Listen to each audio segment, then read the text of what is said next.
الحمد للہ والصلاة والسلام على رسول اللہ وعلى آلہ وصحبہ وسلم. اپنی نئی پیشکش بعنوان ازواج رسول صلی اللہ علیہ وسلم زوجات طیبات طاہرات امہات المؤمنین. شیخ حرم فضیلت الشیخ محمد خیر محمد حجازی المعروف شیخ مکی کی علمی کاوش آپ کی خدمت میں پیش کرنے کی سعادت حاصل کر رہے ہیں. اب آپ اس مبارک سلسلے کا پہلا حلقہ سماعت فرمائیں. الحمدللہ وکفا والصلاة والسلام علی خاتم الانبیاء سیدنا وحبیبنا محمد المصطفى وعلى آله المجتبى وأصحابه النجبى. اللهم صل على سيدنا محمد النبي الأمي الهاشمي وعلى آله وأصحابه نجوم الهدى. أما بعد فقد قال الله تبارك وتعالى في القرآن المجيد والفرقان الحميد. أعوذ بالله من الشيطان الرجيم. بسم الله الرحمن الرحيم.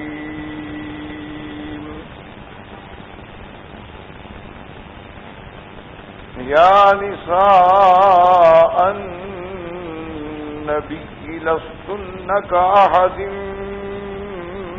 من النساء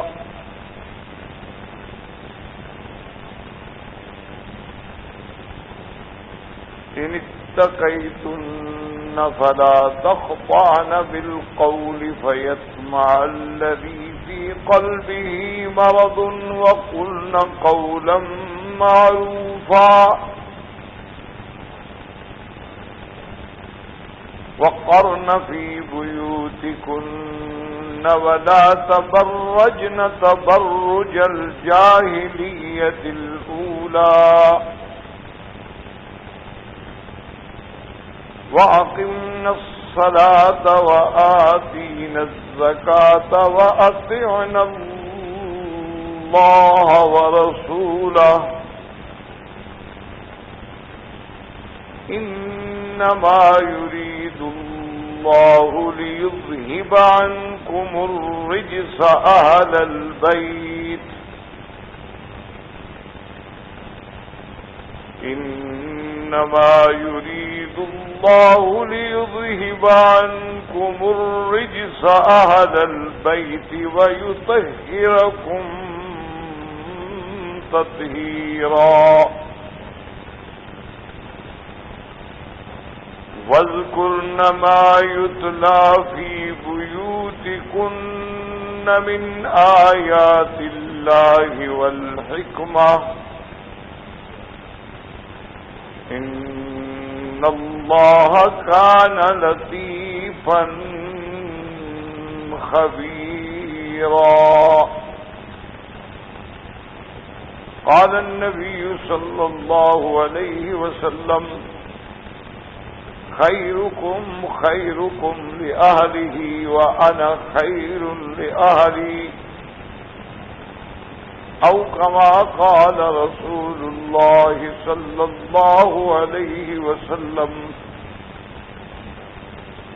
قال النبي صلى الله عليه وسلم حبب إلي من الدنيا بثلاث: الطيب والمرأة الصالحة وقرة عيني في الصلاة أو كما قال النبي صلى الله عليه وسلم.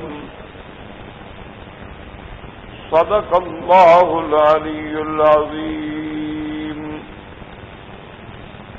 وصدق رسوله النبي الكريم ونحن على ذلك لمن الشاهدين ومن الشاكرين والحمد لله رب العالمين. برادران اسلام، واجب الاحترام دوستو، بھائیوں، عزیز نوجوانوں،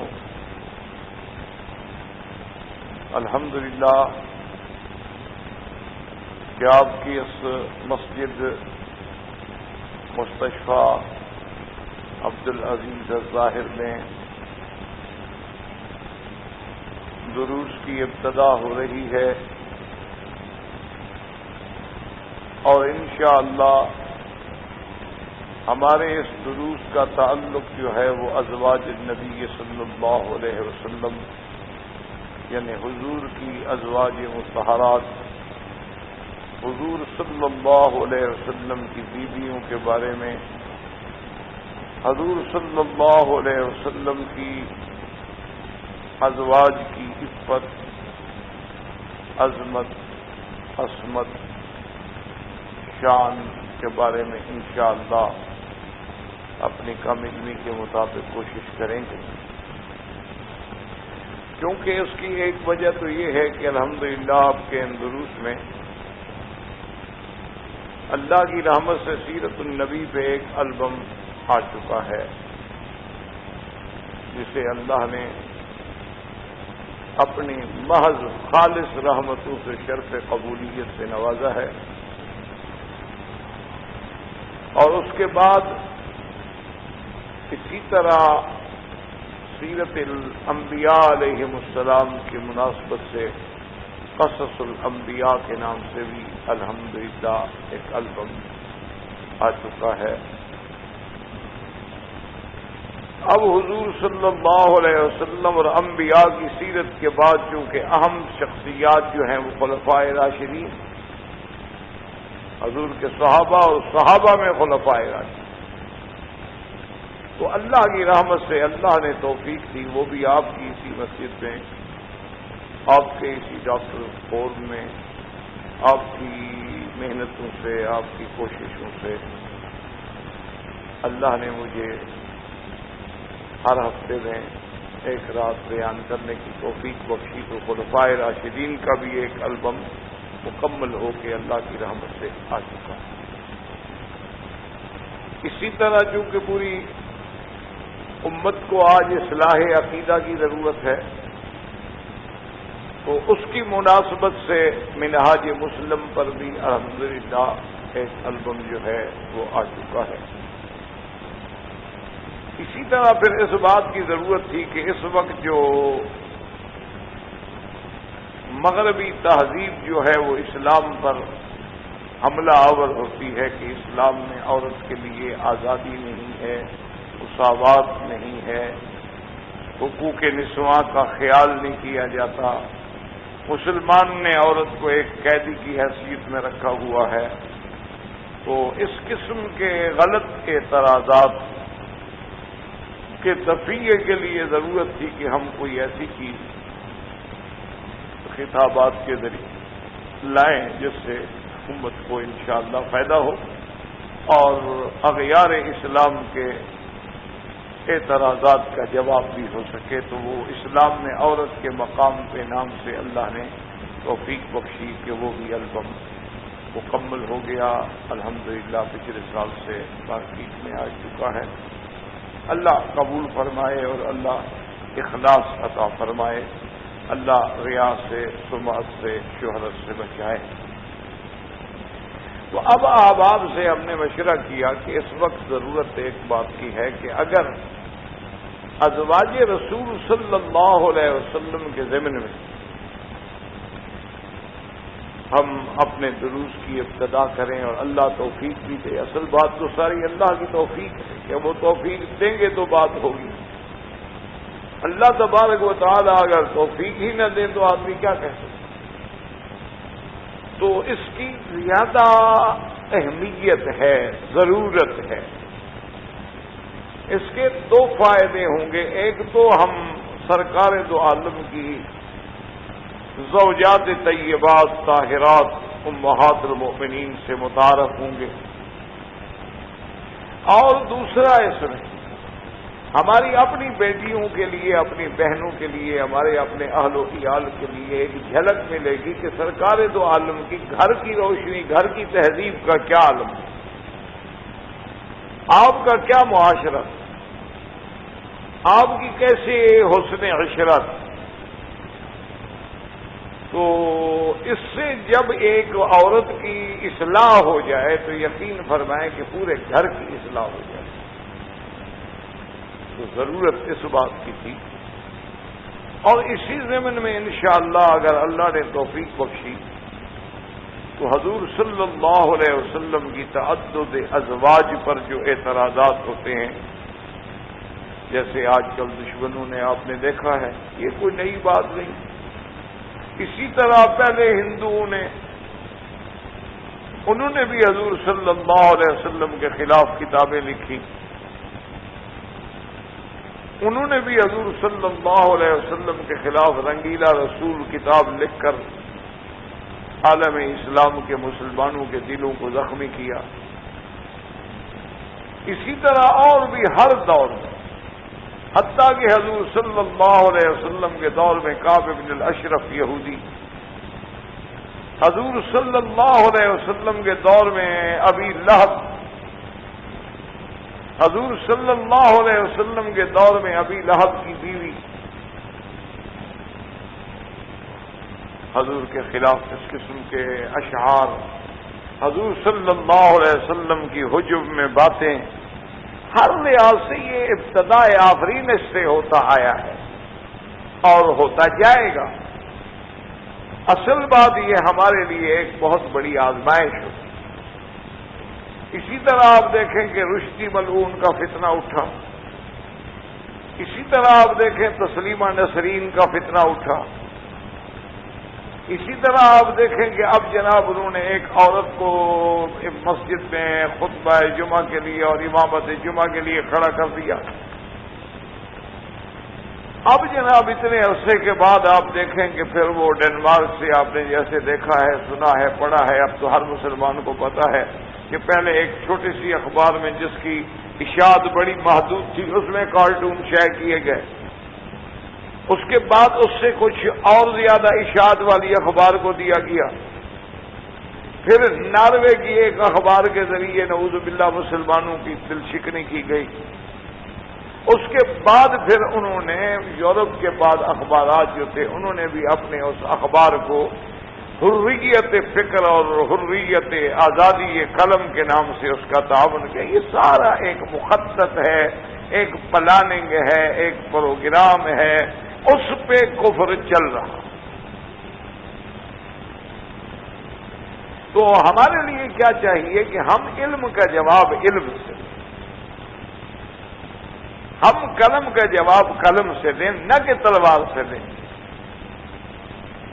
ہم ان کے معاملات کو، اصولی بات ہے کہ آج دور دنیا جو ہے اپنے یعنی علوم پہ بہت معراج پہ جا رہی ہے، جو کہ دنیا ختم ہونے پہ آ گئی ہے، آخر اب قیامت تو آئے گی، تو لہذا ہم ہر چیز میں انتہا پہ پہنچیں گے، تبھی تو فصل کٹے گی، فصل پک جائے گی تو پھر کاٹی جائے گی۔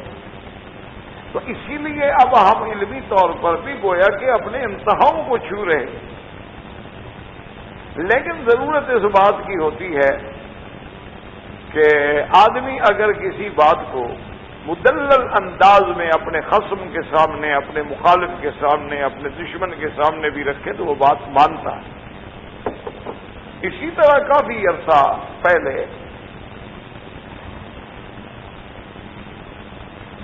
میں انہی محاضرات کے سلسلے میں امریکہ گیا ہوا تھا، تو وہاں ایک مکالمے میں جب بات ہوئی تو ایک صاحب نے کہا کہ دیکھیں جی آپ مسلمان تو بہت پیچھے ہیں، مسلمانوں میں علم نہیں ہے، تہذیب نہیں ہے، تمدن نہیں ہے، جہالت ہے، ناخواندگی ہے، وہی پرانی صدیوں کی پرانی وہی تہذیب ہے، آج تک وہی کاروکاری ہے، آج تک اسی طرح عورتوں کا قتل ہے، تو آپ لوگ کیسے کسی پڑھے لکھے ملک کا، کسی پڑھی لکھی دنیا کا مقابلہ کریں گے؟ آپ کے پاس علم ہے ہی نہیں۔ اور ہمارے علوم کا یہ عالم ہے کہ ہم نے جناب میزائل بنا لیے، ہم نے ایٹم ایجاد کر لیے، ہم نے ایسے ایسے ہوائی جہاز ایجاد کر لیے جو آواز سے تیز رفتار ہیں، ہم نے ایسے ایسے انتظامات کر لیے کہ اب ہر آدمی ایک چھوٹا سا جوال جیب میں رکھ لے تو پوری دنیا سے رابطے میں ہے، ہم نے پورے عالم کو ایک گلوبل ولیج میں تبدیل کر کے رکھ دیا ہے، تو آپ لوگ ہمارا کس بات میں مقابلہ کر سکتے؟ تو اس انداز پہ اس نے، یعنی وہ تو خیر بڑی تفصیل سے بات کی، اس کا ٹائم تھا، اس نے بولنا تھا ہمارا، تو اس نے اپنے دلائل دیے۔ تو اس کے بعد میں نے اس سے ایک سوال پوچھا، میں نے کہا آپ کی تقریر سنی ہے، ماشاءاللہ آپ ٹھیک ہے، آپ اچھے پڑھے لکھے آدمی ہیں، مجھے آپ یہ بتائیں کہ یہ آپ نے میزائل بنا لیے، آپ نے ایٹم بنا لیا، آپ نے پیٹریاٹ ایجاد کر لی، آپ نے جناب ایسے ایسے اقمار صناعیہ سیٹلائٹ کے ذریعے ایسا پوری دنیا میں جہاں چاہیں آپ مٹی پہ چلتی ہوئی ایک چیونٹی کو بھی دیکھ لیتے ہیں، یہ ساری ترقی آپ نے کی، لیکن آپ یہ بتائیں کہ یہ ترقی عیسیٰ علیہ السلام کے زمانے میں آپ لوگوں نے کیوں نہیں کی؟ آپ تو عیسائی ہیں، آپ مسیحی ہیں، آپ تو حضرت عیسیٰ علیہ السلام کو ماننے والے ہیں، آپ کے پیغمبر سیدنا عیسیٰ علیہ السلام کو ہمارا بھی ایمان ہے کہ وہ اللہ کے رسول ہیں، لیکن یہ ساری ترقی یہود نے موسیٰ علیہ السلام کے زمانے میں نہیں کی، نصارہ نے عیسیٰ علیہ السلام کے زمانے میں نہیں کی، اس کی وجہ مجھے آپ بتائیں کہ آخر یہ ساری ترقی محمد مصطفیٰ کے زمانے میں کیوں ہوئی؟ میں نے کہا ایک بات کا مجھے جواب دے دیں، مجھے قائل کر دیں، اس کے بعد میں آپ کی ترقی کو ماننے کے لیے تیار ہوں۔ تو معلوم یہ ہوا کہ یہ علوم جو تھے، چاہے وہ علوم فلکیہ ہوں یا علوم ارضیہ ہوں، چاہے وہ علوم علویہ ہوں یا علوم سفلیہ ہوں، چاہے علوم الادیان ہوں یا علوم الابدان ہوں، یہ سارے دروازے کھلے اس وقت ہیں جب اللہ نے محمد مصطفیٰ کو بھیجا، رحمت دو جہاں، رحمت للعالمین، صلی اللہ علیہ وعلی آلہ واصحابہ وسلم تسلیما کثیرا کثیرا کو بھیجا ہے۔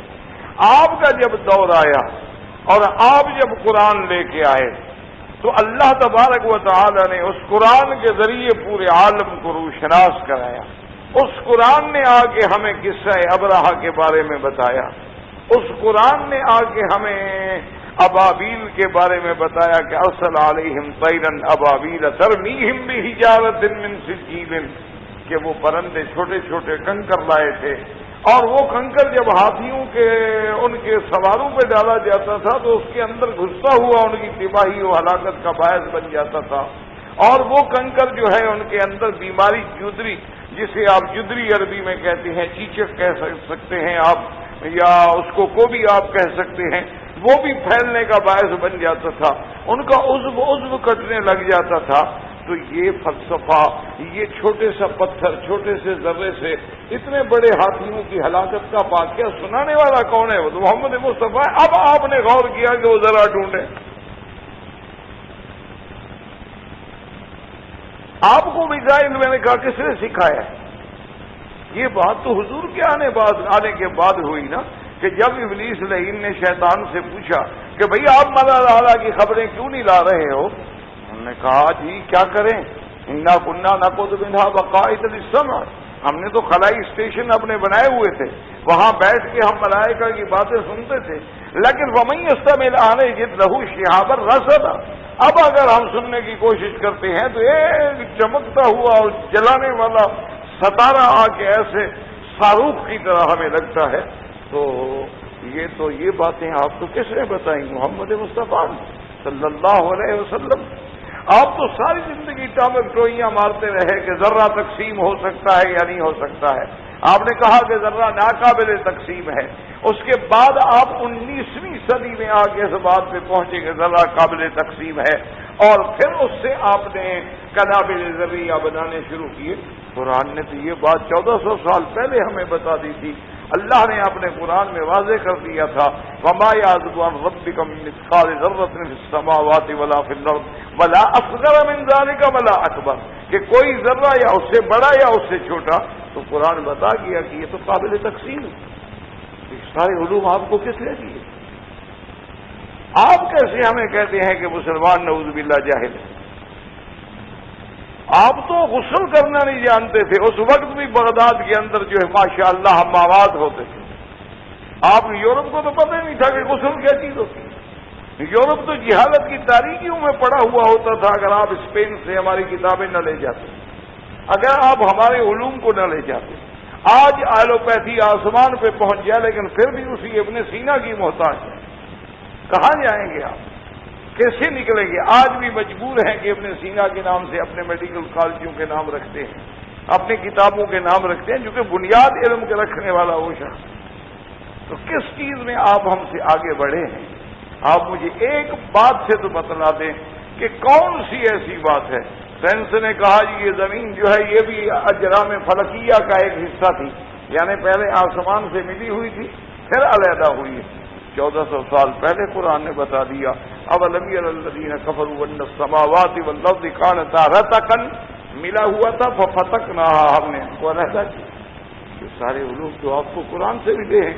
آپ ہم سے علوم لینے کے بعد الٹا ہمیں کہتے ہیں کہ جی آپ جاہل ہیں۔ ہمیں تو جاہل رکھا گیا، ہمیں تو جاہل بنایا گیا، کبھی سرداروں کے ذریعے، کبھی جاگیرداروں کے ذریعے، کبھی صنعت کاروں کے ذریعے، کبھی حکومتوں کے ذریعے۔ پھر ہمارے اندر نصاب تعلیم کو تقسیم کر دیا گیا۔ غریبوں کا نصاب الگ ہے، مڈل کلاس کا الگ ہے، اور ایلیٹ کلاس کا الگ ہے۔ ایک بچہ مڈل کلاس میں پڑھ کے آتا ہے بہار سے، اور ایک بچہ ماشاءاللہ دلی یا لاہور یا کراچی یا اسلام آباد کے اسکولوں میں پڑھتا ہے، اس کا مقابلہ وہ غریب کیا کرے؟ نتیجہ یہ نکلتا ہے کہ جب انٹرویو ہوگا تو وہ ایلیٹ کلاس والے تو آگے نکل جائیں گے، غریب سارے پیچھے رہ جائیں گے۔ تو ہمیں تو تم زبردستی جاہل بنا رہے ہو، ورنہ یہ تو نہیں کہ اس لیے اب ضرورت اس بات کی ہے کہ ہم چاہے ڈنمارک کے گستاخ کا مقابلہ کریں یا کسی یورپ کے گستاخ کا مقابلہ کریں، مقابلہ علم سے ہوگا، مقابلہ دلائل سے ہوگا۔ کیونکہ جب آدمی دلائل سے بات کرتا ہے، اب دیکھیں نا کہ احمد دیدات کا جب انٹرنیشنل لیول پہ مناظرہ ہوا پادری کے ساتھ، تو ایک کھلی سی بات تھی نا کہ ان کے پیچھے 10 پادری بیٹھے ہوئے تھے اپنی کتابیں لے کر، اور ہمارا ایک آدمی کھڑا تھا بیچارہ، وہ پڑھ رہا ہے، ان کی کتابوں کے حوالے دے رہا ہے اور منہ کھول کے وہ بیٹھے ہوئے ہیں۔ آخر میں اس نے کہا کہ چلو ایسا کرو، یہ کتاب جو تمہارے ہاتھ میں ہے یہ اللہ کی اگر کتاب ہے تو اس میں میں آپ کو بتاتا ہوں کہ فلاں صفحہ جو ہے نا وہاں سے صرف 2 صفحے عبارت پڑھ لو، اگر عبارت پڑھ کے لوگوں کو سنا دو میں ہار گیا، اور قرآن سے تو مجھے جہاں سے کہو میں پڑھتا ہوں۔ اب جناب وہ زور دے رہے ہیں اور پادری صاحب آئیں بائیں شائیں کر رہے ہیں، حتیٰ کہ احمد دیدات نے کہا یہ زہر کا پیالہ پی لے گا لیکن اپنی کتاب نہیں پڑھے گا، کیونکہ جو سنے گا وہ کہے گا یہ کتاب ہے، اللہ کی اتاری ہوئی کتاب ہے جس کے اندر اس قسم کی باتیں لکھی ہوئی ہیں، اس قسم کی گستاخانہ کلام ہے، یہ کیسے اللہ کا کلام ہو سکتا؟ آخر اس نے نہیں پڑھا، اس نے شکست قبول کر لی لیکن اس نے کتاب نہیں پڑھی ہے، کیونکہ اگر کتاب پڑھتا تو عالم میں اور رسوائی کا ذریعہ بچ جاتا۔ اس لیے ہم نے یہ ضرورت محسوس کی کہ ازواج النبی کے بارے میں جو شبہات ہیں، جو اعتراضات ہیں، جو دشمنوں کے حفوات ہیں اور بلا وجہ محض توہمات ہیں، ایک تو ان کا ازالہ ہو، اور ایک حضور پاک کی بیویوں سے جو عقیدت ہے وہ بھی تو حضور کی وجہ سے ہے۔ اگر حضور صلی اللہ علیہ وسلم کی بیویوں کا احترام ہے تو کیوں ہے؟ اس لیے ہے کہ وہ محمد الرسول اللہ کی بیویاں ہیں، تو ان کی ازواج مطہرات کے سیرت کا بیان گویا یہ بھی سیرت النبی صلی اللہ علیہ وسلم کا ایک حصہ ہے۔ اور دوسری بات یہ ہے کہ جب آدمی کسی کے گھرانے کے بارے میں خیر کی بات کہتا ہے تو لازمی بات ہے کہ اس گھر والے کو بہت زیادہ خوشی ہوتی ہے. یہ اصولی سی بات. میرا ایک دوست تھا بیچارہ فوت ہو گیا. بہت پرانا علی گڑھ کا پڑھا لکھا آدمی تھا اور پھر اس نے سیاست میں اور پتہ نہیں کیا کیا مقام پیدا کیا اور عجیب قسم کا بہرحال وہ آدمی تھا. وہ کمیونسٹ آدمی تھا, دہریہ قسم کا, نہ خدا نہ رسول. بہرحال اتفاق ایسا ہوا کہ وہ میرے ساتھ دوستی تھی بیچارے. تو دوستی میں ہم جناب آ رہے تھے عمرہ کرنے کے لیے. تو اس نے کہا یار کہاں جا رہے ہیں؟ انہوں نے کہا وہ پاسپورٹ بنوانے ہیں. انہوں نے کہا چلے یار پاسپورٹ تو میرا بھی بنوا لو ساتھ. تم عمرے پہ چلے جانا, میں اپنے کسی اور عمرے پہ چلے جاؤں گا, یورپ چلے جاؤں گا. تو مکہ مدینہ دیکھا یا نہ, تم اللہ کا گھر دیکھا نا, ہم اللہ کی شان دیکھنے چلے جاؤں. اچھا بہرحال پاسپورٹ بن گیا. اب جب پاسپورٹ بن گیا ہم تیار ہوئے تو اس نے کہا یار میرا پروگرام تو نہیں بنا, چلو کیا خیال ہے میں بھی تمہارے ساتھ چلا جاؤں. چلو بھائی دوستی کی ہو. میں کہا چلو. اس نے کہا دیکھو بات ایسی کی میں صاف آدمی, میرے پاس تمہارے سوائے ان 3 کپڑوں کے کچھ ہیں. لیکن بڑا اچھا خاصا وہ امیر آدمی تھا لیکن وہ رکھتا نہیں تھا. کہ 3 کپڑے ہیں, ٹکٹ کا. میں نے کہا یار تم چھوڑو اللہ کرے. بہرحال خلاصۃ الکلام یہ ہے کہ ہم اس کو لے آئے, مکے میں آ گئے. میرے والد صاحب رحمۃ اللہ علیہ اس وقت زندہ. تو صبح کی نماز کے بعد الحمدللہ یہاں آج اللہ کی رحمت سے اور ان کی دعاؤں سے میں درس دیتا ہوں. اسی جگہ وہ درس دیتے ہیں. درس دینے کے بعد پھر وہ اسی جگہ تھوڑا سا آگے جا کے کعبۃ اللہ کے دیوار کے سائے میں بیٹھ جاتے تھے. وہاں پھر وہ اشراق پڑھتے, نفل پڑھتے یا جو کچھ اللہ ان کو توفیق دیتا. تو تقریباً 9 ساڑھے 9 بجے تک بیٹھتے, پھر وہ گھر جاتے. تو ان دنوں میں زیادہ پاکستان میں ہوتا تھا اور اپنے الیکشن ان مصیبتوں میں بھی پڑا ہوا. تو وہ ایک دن آئے تو والد صاحب نے ان کو ساتھ بٹھا دیا. وہ نذیر صاحب ان کا نام تھا, اللہ مغفرت کرے, فوت ہو گئے. تو انہوں نے کہا کہ دیکھو نذیر تم اس وقت اللہ کے گھر میں بیٹھے ہو, مجھے اپنے بیٹے کے بارے میں مختلف رپورٹیں آتی ہیں. بعض تو اچھی بھی ہوتی ہیں, بعض غلط بھی ہوتی ہیں. کیونکہ تم اس سے بہت زیادہ کلوز ہو, بہت زیادہ قریب ہو, تم مجھے بتاؤ کہ حقیقت کیا ہے. وکیل صاحب اپنے اس دینی طریقے پہ قائم ہے, اپنے مذہب پہ, اپنے مسجد, اپنا مدرسہ, اپنی خطابت, یا اس سے ہٹ گیا ہے, سیاسیات کی نظر ہو گیا. تو میں آپ سے پوچھنا چاہتا ہوں, آپ مجھے ایک بات بتائیں. تو نذیر صاحب نے کہا کہ جی گزارش یہ ہے کہ میں بات تو بتاؤں گا آپ کو, آپ نے پوچھا ہے اور مجھے بھی جھوٹ بولنے کی کوئی ضرورت ہی نہیں, لیکن آپ ناراض تو نہیں ہوں گے پھر اگر میں سچی بات کروں. انہوں نے کہا نہیں ناراض. انہوں نے کہا دیکھیں آپ کو پتا ہے کہ میرا تعلق جو ہے مولانا ابوالکلام آزاد سے بھی رہا ہے, میرا تعلق جو ہے حکیم اجمل خان سے بھی رہا ہے, میرا تعلق جو ہے پاکستان میں آنے کے بعد فلاں علماء سے, فلاں سے, فلاں سے, فلاں سے, اور پھر آپ سے بھی رہا ہے. آپ کی خدمت میں بھی میں آتا تھا جب آپ پاکستان میں تھے. تو نے کہا ہاں آتے تھے تم کبھی کبھی. اور نے کہا آپ سارے مولوی مل کر مجھے مسجد میں نہیں لے جا سکے, ایک دن نماز نہیں پڑھا سکے. یہ اللہ کا بندہ مجھے کعبے میں احرام بندوا کے لے آیا. میرے نزدیک تم سب سے زیادہ بزرگ ہے وہ. ان کا تم لوگ تو کبھی مجھے مسجد میں نہیں لے جا سکے. میں وہی بے دین کا بے دین رہا, کمیونسٹ کا کمیونسٹ رہا, کبھی خدا کو نہیں مانا, رسول کو نہیں مانا. اس بندے نے مجھے احرام بنوا دیا, عمرہ کروا دیا, اس پتھر کے گھر کو بھی بنوا دیا کہ یہ اللہ کا گھر ہے. تو میرے نزدیک تو یہ زیادہ بزرگ ہے. میں تو آپ کو بھی بزرگ نہیں مانتا, میں تو ان مولویوں کو بھی بزرگ نہیں مانتا جو مجھے مسجد تک نہیں لے جا سکے. میں تو اس کو کہیں تو پیر بھی مان لوں گا, بزرگ بھی مان لوں گا, فقیر بھی. اس کے بارے میں آپ کو کیا شکایت کروں جس کے بارے میں میری یہ عقیدت ہو. تو بس بڑے خوش ہوئے. اچھا تو وجہ کیا تھی کہ بھئی ایک لحاظ سے بیٹے کی تعریف ہو رہی تھی. تو اس لیے ہمیشہ قاعدہ ہے کہ جب آپ سیرت طیبہ بیان کریں گے ازواج مطہرات کی، تو یہ سبب بنے گا حب رسول کا، اور حب رسول جو ہے وہ سبب ہے اللہ کی محبت کا، اور اللہ کی محبت اور رسول کی محبت اور اہل بیت کی محبت، اصحاب رسول کی محبت سبب ہے ہمارے لیے نجات دارین کا۔ تو اس لیے انشاءاللہ اللہ کی رحمت سے آج ہم اپنا پہلا درس جو ہے فضیلت ازواج مصطفیٰ صلی اللہ علیہ وآلہ آلہ واصحابہ وسلم تسلیما کثیرا سے شروع کرتے ہیں۔ اب مسلمانوں کے لیے چونکہ سب سے بڑی چیز کیا ہے؟ اللہ کا قرآن، اور قرآن سے بڑی گواہی، قرآن سے بڑی دلیل، قرآن سے بڑی سچائی دنیا میں کوئی ہو نہیں سکتی۔ ومن اصدق من اللہ قیلا۔ تو سب سے پہلے تو ہم اللہ کے قرآن سے پوچھتے ہیں کہ وہ حضور صلی اللہ علیہ وسلم کے ازواج مطہرات کی شان کے بارے میں کیا ہے۔ تو یاد رکھیں کہ قرآن پاک نے اسی سورت مبارک میں جو سورت الاحزاب ہے،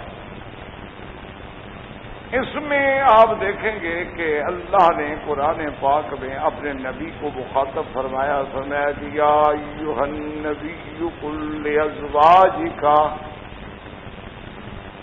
ان کنتن تردن الحیاۃ الدنیا وزینتها فتعالینا امتعکن واسرحکن سراحا جمیلا۔ اللہ نے فرمایا کہ میرے نبی صلی اللہ علیہ وسلم، یا ایھا النبی، یہ خطاب جو ہے یہ بھی لقب ہے محمد المصطفیٰ، اس لیے علماء لکھتے ہیں کہ نام لے کے حضور کو نہ پکاریں، بلکہ جب بھی پکاریں تشریف سے، تکریم سے، تعظیم سے پکاریں، کہ اللہ پاک نے بھی حضور کا نام جو ہے کسی خاص مقام پہ تو لیا ہے، ورنہ جب بھی خطاب فرمایا ہے تو القاب سے خطاب فرمایا۔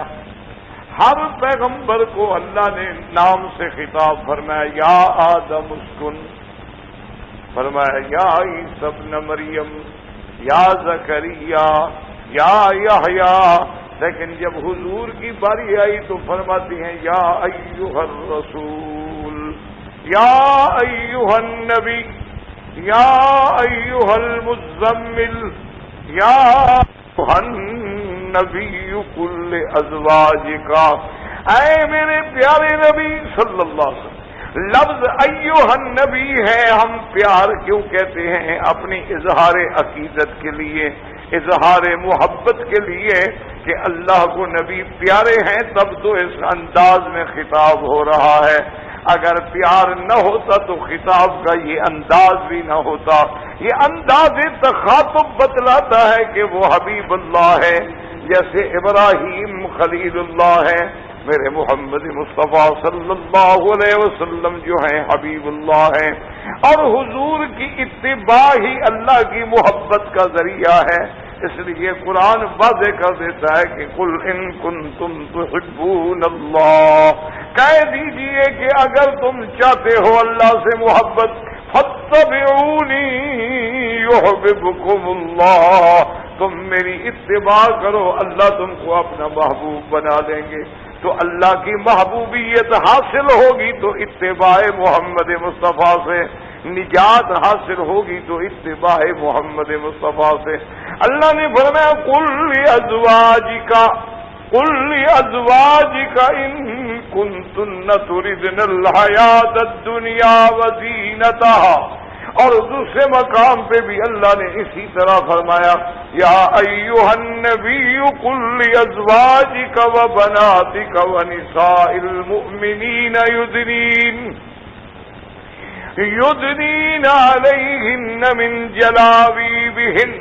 وہاں بھی خطاب کا انداز یہی ہے کہ اے نبی صلی اللہ علیہ وسلم قل لازواجک، اپنی بیویوں سے، وبناتک، اپنی بیٹیوں سے، وَنِسَاءِ الْمُؤْمِنِينَ، اور مومنوں کی عورتوں سے کہہ دیں کہ حجاب کریں، یُدْنِینَ عَلَیہنَّ مِن جَلَابِیبِہِنَّ، وہاں بھی لفظ ازواج کا، یاد اسی لفظ پہ غور رکھیں، اور یہاں بھی لفظ کیا ہے، یا ایھا النبی قل لازواجک، اسی طرح قرآن پاک میں دیکھیں ایک تیسری آیت میں فرماتے ہیں النبی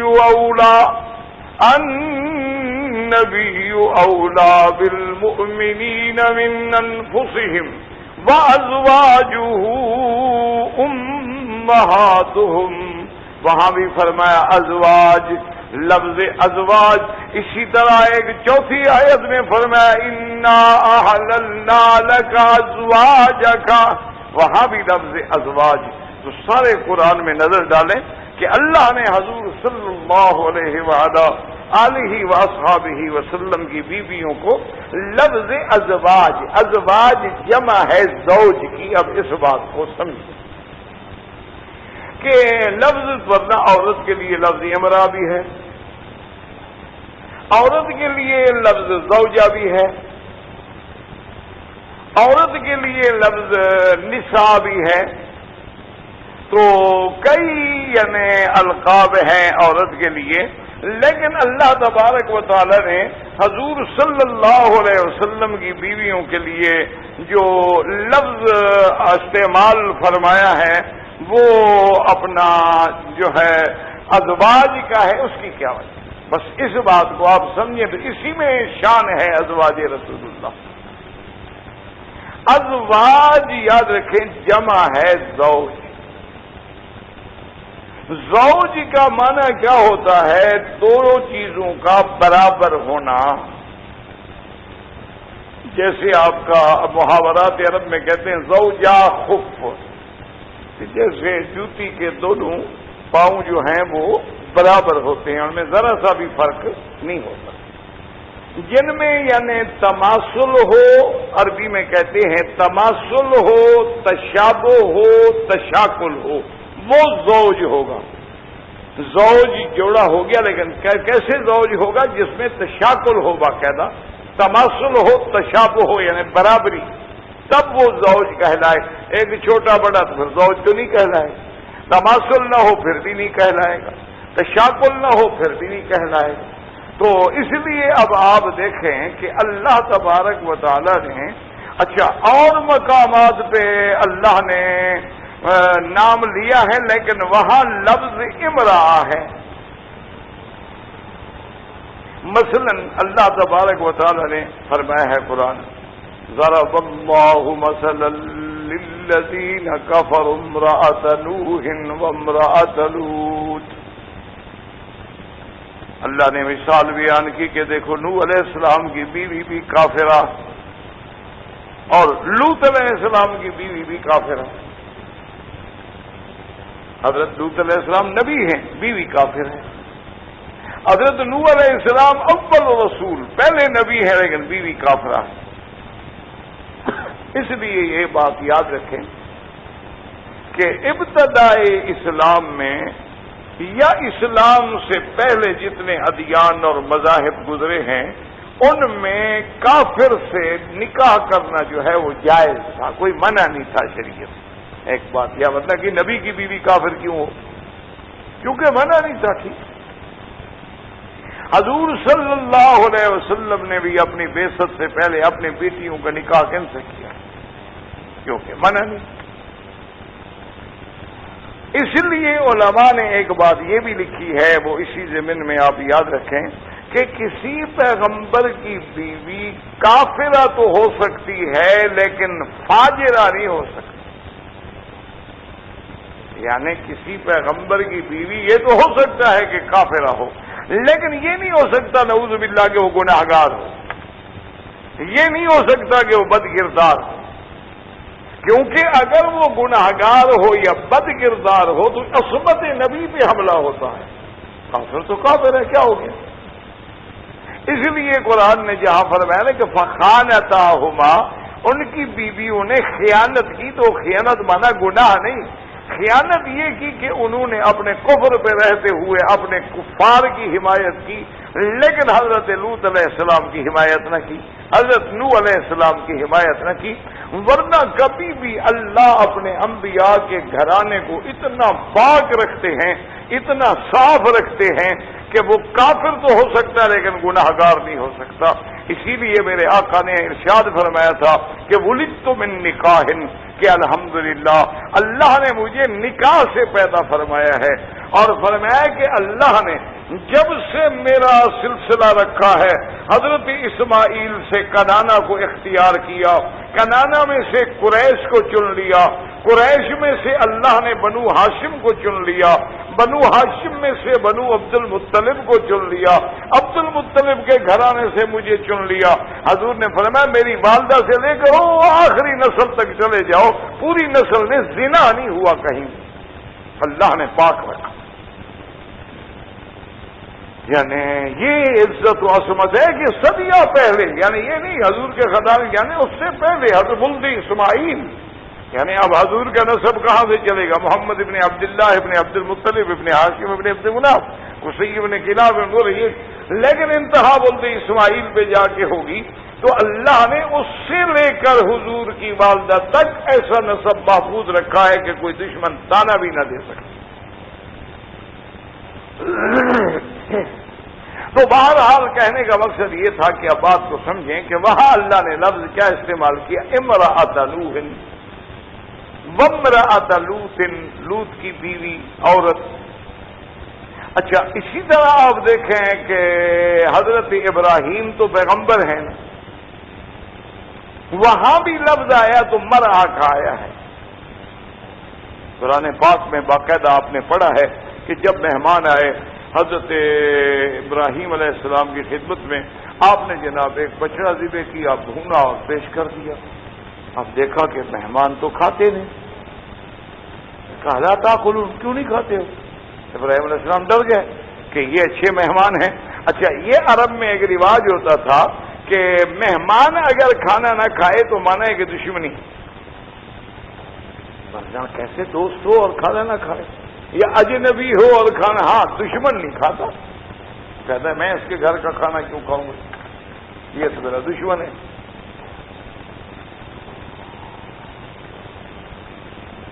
اصل میں روایات ہوتے تھے، پہلے زمانے میں روایات ہوتے تھے کہ جب ہم نے ان کا کھانا کھا لیا تو پھر دشمنی کیسی، جب ہم نے ان کا پانی پی لیا تو ان کی نمک کھا لی تو اب دشمن کا۔ یہ تو آج کل ہے نا، جس کا کھاتے ہیں اسی کو رگڑتے ہیں ماشاءاللہ۔ اصل میں مصیبت یہ ہے نا کہ وہ نمک ہی بدل گئی نا، پہلے نمک اثر کرتا، اب نمک ہے مصنوعی، اصلی تو ہے نہیں، اثر کیا کرے؟ اب نمک بھی تو آرٹیفیشل ہے نا، اصلی کہاں سے ہے؟ گھی بھی آرٹیفیشل ہو گیا، تو اس لیے وہ اپنا دودھ بچے کا وہ بھی پولٹری والا اور ڈبے والا ہو گیا، بات تو پھر وہ کیسے؟ ورنہ پہلے یہ بڑے رواج ہوتے تھے۔ اسی لیے آپ نے دیکھا نہیں کہ ایک بہت بڑا سردار تھا، اپنے علاقے کا راجہ قسم کا بندہ تھا، حضور کی خدمت میں، حضور کو مطلوب تھا، وہ یعنی دشمنی کی نا تو مسلمان اس کو پکڑنا چاہتے تھے، مارنا چاہتے، وہ جب آیا، اور بعض روایات میں کہ نہیں حضرت عمر کے دور میں بھی آیا، تو حضرت عمر کے دور کا قصہ ہے، تو وہ جب آیا تو کہنے لگا کہ پانی، مجھے پیاس لگی ہے۔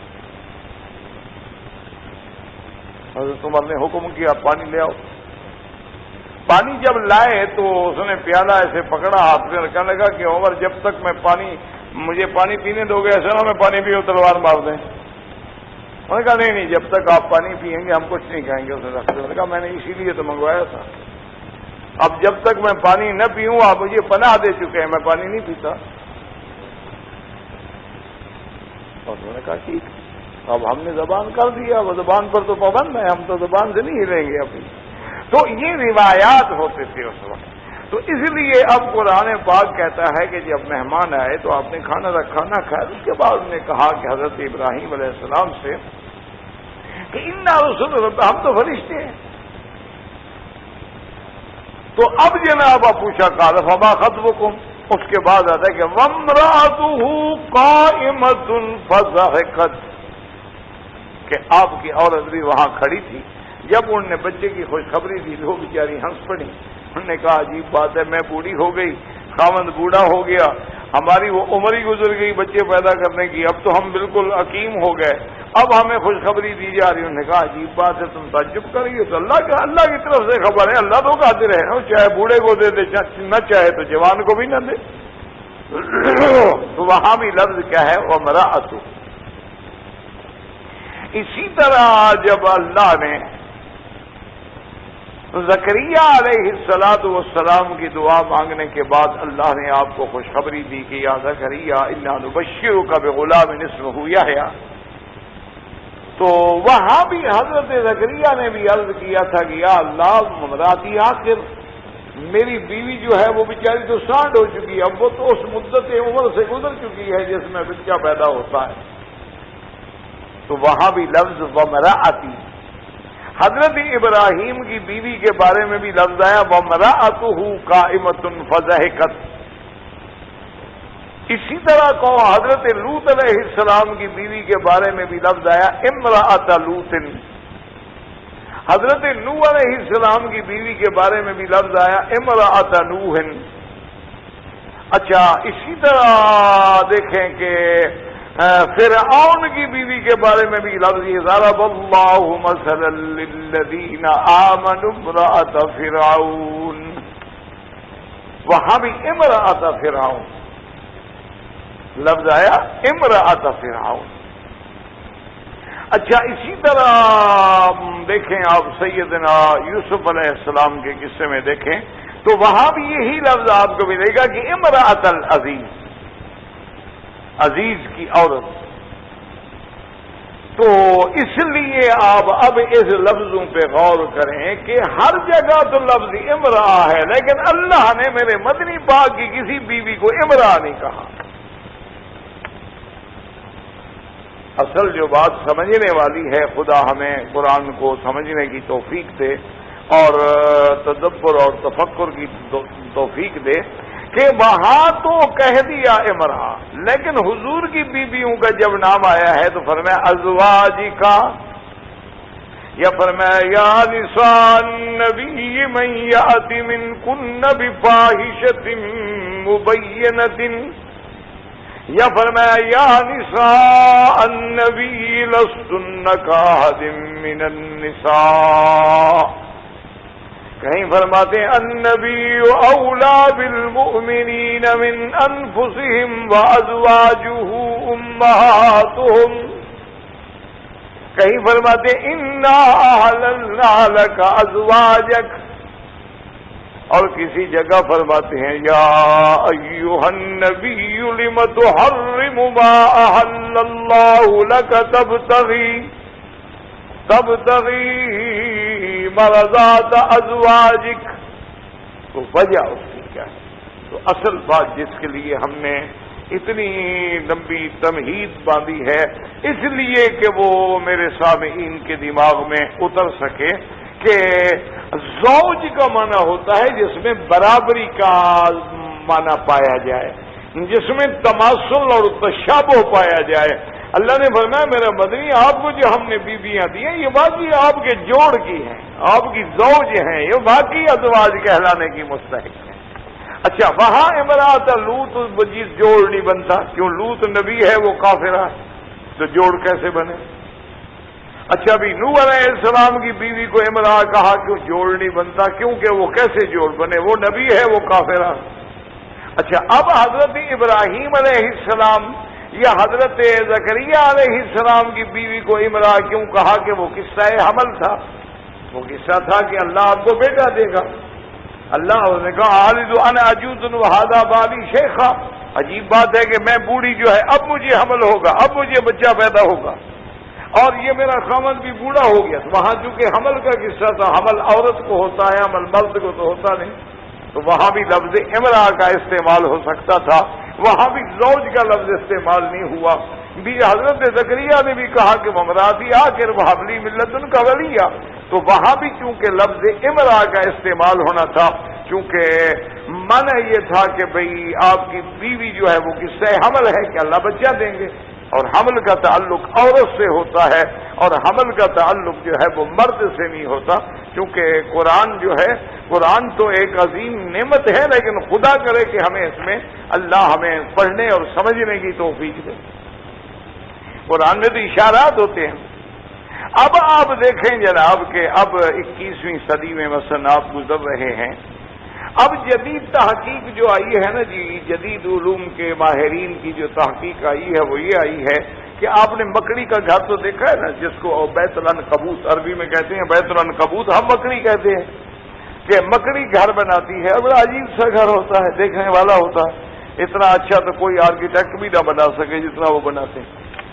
تو بہرحال اب تحقیق یہ آئی ہے کہ وہ گھر جو ہے عورت مؤنث بناتی ہے، مذکر نہیں بناتا۔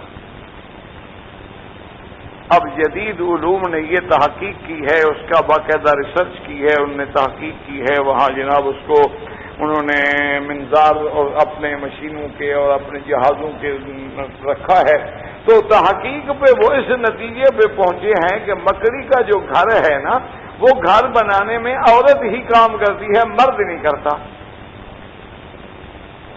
اب مغرب والوں کو اب پتہ لگے گا کہ یار مساوات تو وہاں بھی نہیں ہے، وہاں بھی تو کام عورت سے لیا جا رہا ہے، وہاں بھی مؤنث سے کام لیا جا رہا ہے، مذکر تو کھانے کے لیے بیٹھا ہوا ہے۔ تو بہرحال یہ ہے کہ لیکن اگر آپ قرآن پہ دیکھیں، اگر آپ کا قرآن کا ذوق ہوتا تو یہ تو 19ویں صدی کے بعد، یعنی اب جا کے 20ویں یا 21ویں صدی میں اس تحقیق پہ پہنچے ہیں، لیکن قرآن نے ہمیں کیا بتایا تھا؟ آپ نے فرمایا مثل الذین اتخذوا من دون اللہ اولیاء، اللہ نے فرمایا ان لوگوں کی مثال جو اللہ کے سوا اپنے دوست بناتے ہیں، کمثل العنکبوت اتخذت، جیسے کہ عنکبوت مکڑی، اتخذت مؤنث کا صیغہ ہے، اتخذت بیتا، کہ جیسے وہ مؤنث مکڑی اپنا گھر بناتی ہے۔ تو قرآن پہلے بتلا گیا تھا کہ گھر بنانے کا کام مکڑی تانی مؤنث کرتی ہے، مذکر نہیں کرتا۔ یہ 21ویں صدی میں پہنچے، ہمیں 1400 سال پہلے حضور صلی اللہ علیہ وسلم نے بتلا دیا کہ وہاں لفظ اتخذ نہیں آیا، لفظ ہے اتخذت۔ جب اتخذت آیا تو مؤنث کے لیے صیغہ استعمال ہوا، تو اسی میں اشارہ ہو گیا کہ اتخذت بیتن، بیت بنانے کا تعلق جو ہے وہ مؤنث سے ہے، وہ مذکر سے نہیں ہے۔ تو اسی لیے یہاں بھی اشارہ ہو گیا کہ اللہ نے ابراہیم علیہ السلام، ورنہ ابراہیم نبی تھے، ان کی بیوی تو ان کے شایان شان تھی، اور لیکن وہاں آیا کہ وامرأتہ قائمۃ فضحکت، کیونکہ قصہ حمل تھا، اور حمل کا تعلق جو ہے وہ عورت سے ہوتا ہے، حمل کا تعلق جو ہے وہ مرد سے نہیں ہوتا، تو لہذا وہاں لفظ امرأہ کا استعمال کیا گیا۔ اسی طرح زکریا علیہ السلام کے قصے میں، اور اسی طرح امرأۃ العزیز کے قصے میں، کیونکہ وہاں جو ہے وہ تماثل، وہ تشابہ جو ہے قابل نہیں تھا۔ یہ شان ازواج محمد مصطفیٰ کی ہے کہ وہ حضور کے ایسا جوڑ تھا، اللہ نے حضور کے لیے ایسی بیویاں چن لی تھیں کہ ان کو جہاں بھی لقب ملا ازواج کا ملا، جہاں بھی لقب ملا زوج کا ملا، ان کو لفظ جو ہے وہ امرأہ کا نہیں ملا۔ حتیٰ کہ آج کل محاورات عرب میں بھی آپ دیکھیں نا جی، مثلا کوئی آدمی دوسری شادی کر لے، اور یہاں عرب میں تو خیر رواج ہی ماشاءاللہ ہے دوسری شادیوں کا، ہمارے ملکوں میں تو خیر کیونکہ یہ رواج کم ہے، وہ اس لیے کہ حالات معاشرہ ہے نا جی، ہمارے یہاں ہندو معاشرے کے اثرات ہیں نا، اس لیے وہاں تو یہ چیزیں نہیں۔ وہ تو سب سے بڑا مجرم ہوتا ہے جو دوسری شادی کا بغیر شادی کے جتنا گناہ کرے، وہ تو خیر مرد ہے نا، اس کے لیے تو کوئی ایسا عیب نہیں ہے، لیکن نکاح نہ کرے، مقصد حرام کھاتا رہے لیکن حلال نہ کرے۔ اصل جڑ جو ہوتی ہے وہ حلال سے ہوتی ہے، حرام سے نہیں۔ یہ ایک اتفاق ہے، اللہ کی مرضی ہے۔ تو بہرحال عرب میں ہوتے ہیں۔ تو اچھا، آپ اگر کسی کے گھر میں جائیں اور عورت بیٹھی ہو اور لڑکا بیٹھا ہو جو اس کا یعنی حقیقی بیٹا نہ ہو بلکہ اس کے والد کی دوسری بیوی ہو، تو آپ پوچھیں گے کہ من حاضی، یہ کون ہے؟ تو کہے گا امرأۃ ابی۔ تو فوراً بچہ آپ کو جو چھوٹا سا بچہ بھی ہو اس سے پوچھیں آپ کے من حاضی یہ کون ہے؟ تو کہے گا امرأۃ ابی، میرے باپ کی عورت ہے۔ اچھا، اگر وہ عورت جس سے اس نے جنم لیا ہے وہ بیٹھی ہو، چھوٹے بچے پوچھو کہ من حاضی، کہے گا امی ہے، میری ماں ہے۔ وہاں نہیں کہے گا کہ میرے باپ کی عورت ہے، وہاں فوراً کہے گا لفظ امی، یہ تو میری ماں ہے۔ اچھا بھائی یہ بھی تو تمہاری ماں ہے نا، اگر باپ کی بیوی جو ہے کچھ ہو جائے لیکن ماں تو ہے نا تمہاری کسی حال میں بھی، لیکن وہ کبھی نہیں کہے گا، وہ کہے گا امرأت ابھی، یہ تو میرے باپ کی عورت ہے۔ اچھا بھائی یہ کون ہے؟ کہا دی امی، یہ تو میری ماں ہے۔ تو اس لیے لفظ امرأ کا استعمال جو ہے نا آپ دیکھیں یہاں بھی تھوڑا سا یعنی تجانب میں استعمال ہوتا ہے، تماثل میں استعمال نہیں ہوتا۔ یہی کتنی بڑی شان ہے کہ اللہ حضور کی بیویوں کو حضور کے برابر لے آئیں، ورنہ کوئی حضور کے برابر ہو سکتا ہے؟ حضور کے برابر تو کوئی نبی بھی نہیں ہو سکتے، حضور کے برابر تو کوئی پیغمبر بھی نہیں ہو سکتے۔ حضور تو امام الانبیاء ہیں، امام المرسلین ہیں، سید الاولین والآخرین ہیں۔ حضور صلی اللہ علیہ وسلم تو اللہ کی ساری مخلوق میں افضل ہیں، بعد خدا بزرگ تو یہ قصہ ہے مختصر، لیکن اللہ نے نبی کی بیویوں کو کتنی بڑی شان دی کہ فرمایا کہ ازواج النبی، ازواج کا، ازواجہ امہاتہم، اور فرمایا نساء النبی، اور یہاں فرمایا یا نساء النبی لستن کاحد من النساء، کہ محمد مصطفیٰ کی بیویاں تم کوئی عام عورتیں نہیں ہو، تم کی دنیا کی عام عورتوں کی طرح عام عورتیں نہیں ہو، تم تو محمد مصطفیٰ کی بیویاں ہو، تم تو ازواج محمد مصطفیٰ ہو، تم تو زوجات محمد مصطفیٰ ہو۔ اور دیکھو اگر آدمی تھوڑا سا غور کرے تو اللہ نے قرآن میں فرمایا کہ الطیبات للطیبین والطیبون للطیبات، اللہ نے فرمایا پاک بیویاں پاک مردوں کے لیے اور پاک مرد جو ہیں وہ پاک بیویوں کے لیے، الخبیثات للخبیثین، گندی عورتیں گندے مردوں کے لیے اور گندے مرد بھی گندی عورتوں کے لیے ہوتے ہیں۔ اب جن کو اللہ نے حضور کے لیے چن لیا ہو تو حضور سے اچھا کون ہو سکتا ہے؟ حضور سے طیب طاہر کون ہو سکتا ہے؟ حضور سے زیادہ پاکیزہ زندگی کس کی ہو سکتی ہے؟ تو جب حضور صلی اللہ علیہ وسلم کا اتنا بڑا مقام ہو اور آپ کی بیویوں کو یہ نہیں کہا گیا امرأۃ محمد، کہا گیا ازواج کا، یا ایھا النبی قل ازواجک، یا ایھا النبی قل ازواجک و بناتک و نساء المؤمنین یدنین علیہن من جلابیبہن۔ تو یہ لفظ ازواج جو ہے اسی نے حضور کی بیویوں کو اتنا اونچا کر دیا ہے کہ کوئی ان کے مقام کو، کوئی ان کی عظمت کو، کوئی ان کی شرافت کو نہیں پہنچ سکتا۔ اور پھر صرف لفظ ازواج نہیں، آگے کتنا بڑا انعام ہے،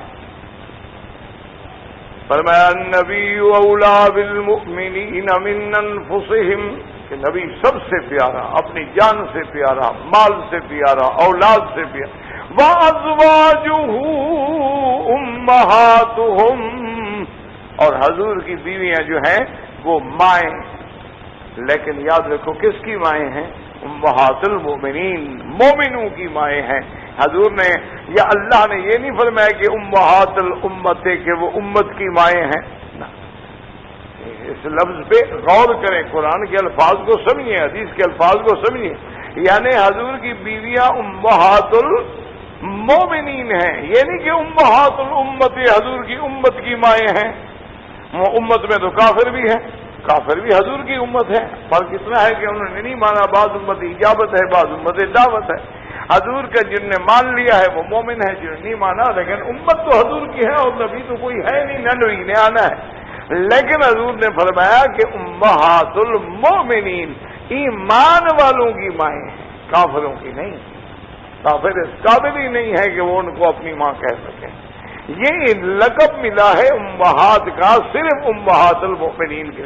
اچھا، اور یہاں یہ بات بھی سمجھ لیں کہ امہات المومنین کا معنی یعنی شرف میں، عزت میں، عظمت میں، شان میں، ورنہ یہ نہیں ہے کہ نعوذ باللہ میراث تقسیم ہوگا تو آپ وارث بنیں گے، یہ نہیں ہوگا کہ حضور کی بیوی چونکہ امہات المومنین ہے تو لہذا پردے کی ضرورت نہ ہو، کہ ماں سے کیا پردہ بھائی۔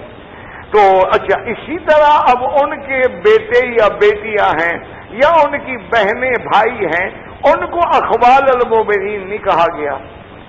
تو یہ لقب صرف خاص ملا ہے، صرف خاص تخصص ہے ورنہ اب دیکھیں نا کہ بی بی عائشہ حضور کی بیوی ہے، اور بی بی اسما جو ہیں وہ آپ دیکھیں کہ حضرت زبیر کی بیوی ہے، بی بی اسما سے ان کی شادی ہوئی ہے۔ بی بی اسما جو ہے وہ بی بی عائشہ کی بہن ہے، لیکن ان کو تو نہیں کہا گیا خالۃ المؤمنین۔ تو مانا یہ ہے کہ یہ لقب اگر ملا ہے تو خالصتاً ازواج رسول کو ملا ہے، اس کے اندر اور کوئی ان کا صحیح و شریک ہو ہی نہیں سکتا ہے کہ ازواج النبی محمد مصطفیٰ، اور وہ امہات المؤمنین ہیں، اللہ نے ان کو اتنا بڑا درجہ دیا ہے۔ اس لیے کہ بعض علماء نے لکھا ہے کہ یار ایک ماں تو وہ ہے جس نے ہمیں اپنے بطن میں رکھا ہے، لیکن ایک ماں وہ ہے جو اللہ نے حکم فرما کے ہمارے لیے ماں کا درجہ دیا ہے۔ تو ہماری ماؤں میں تو شک ہو سکتا ہے، لیکن اللہ جس کو درجہ دے ماں کا اس میں کیا شبہ کسی کو ہو سکتا ہے؟ تو اس لیے ایک لفظ ازواج اور ایک لفظ امہات المؤمنین، اور اس کے بعد تیسری آیت میں کیا تھا کہ یا نساء النبی لستن کأحد من النساء، کہ اے میرے محمد پاک کی بیویاں، اے میرے نبی کی بیویاں، تم دنیا کی عورتوں کی طرح تو نہیں ہو، تمہارا شان کتنا بلند ہے، تمہارے گھروں میں اللہ کا نبی آتا ہے، تمہارے گھروں میں جبریل آتا ہے، تمہارے گھروں میں وحی اترتی ہے۔ اللہ پاک ہمیں سمجھنے کی توفیق دے۔ وما علینا الا البلاغ، وآخر دعوانا ان الحمد للہ رب العالمین۔ ربنا تقبل منا انك انت السميع العليم وتب علينا انك انت التواب الرحيم۔ صلی اللہ تعالی علی خیر خلقہ سیدنا محمد وعلى آلہ واصحابہ اجمعین۔ اللهم صل على سيدنا محمد وعلى آل سيدنا محمد كما صليت على ابراہیم وعلى آل ابراہیم في العالمین انك حمید مجید۔